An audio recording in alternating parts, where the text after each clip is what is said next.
नमस्कार, प्रणाम, हाय दोस्तों, आप लोग को स्वागत है सीके चौहान ब्लॉग्स में। अभी हम अपना क्रिकेट टीम को यहाँ रखे हैं। क्रिकेट टीम है प्लेयर लोग। अब इन लोग को हम खेला स्टार्ट कराएंगे। शाम का समय है, इन लोग को कमरे में और रजाई में खेला स्टार्ट होगा। अब शाम का समय हो चुका है। और बोलो तुम लोग,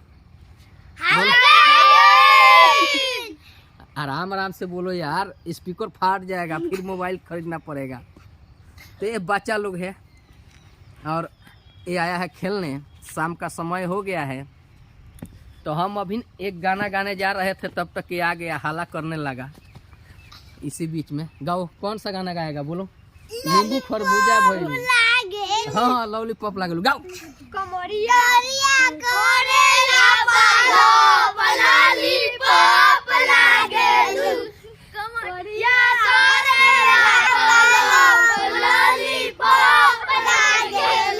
चलो सा लॉलीपॉप अब मत लगाओ सब, ठीक बा?